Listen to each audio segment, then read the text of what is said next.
केमती अछ भल अछ ना कोरोना महामारी सकाशे आम समस्ते घर रहीचे आ सुस्थ रही। अच्छा पिला कहल तुम सब घंटा देख घंटा हाथ घंटा देखी टेबुल घंटा देखी कांध घंटा देखी ये घंटा दिए गोटे चिकचिक ईषत सबुज रंगर जिनसटे लगी से पदार्थटी कौन कहल ये पदार्थटी हूँ रेडियम। ये रेडियम टी किए आविष्कार कर रेडियम टी आविष्कार कर मैडम क्यूरी।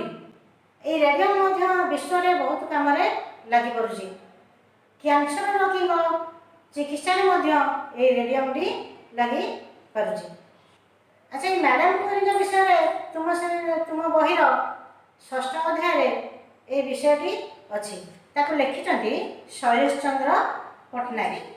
पढ़ा बही विषयटी पढ़ा पूर्व से लेखक विषय में आम कि जाना 1935 मसीहा डिसेम्बर मास 9 तारिख दिन तांकर जन्म।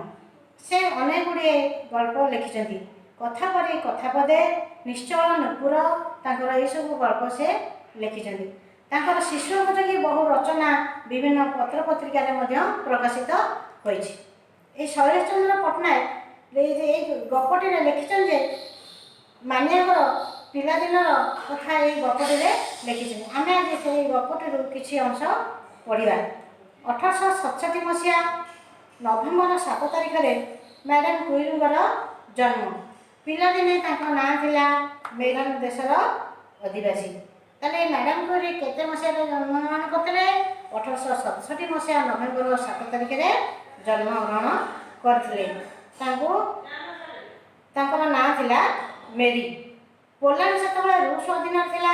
मानियार बापा पोलैंडर भर्सा सहर गोटे माध्यमिक विद्यालय जड़े विज्ञान और गणित शिक्षक रूपे नियुक्त होते।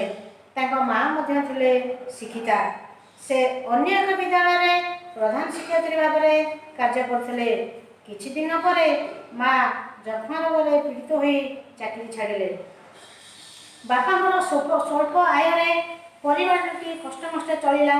घर काम रंधाबढ़ा और माँ को सेवार मानियाकर बहु समय गला।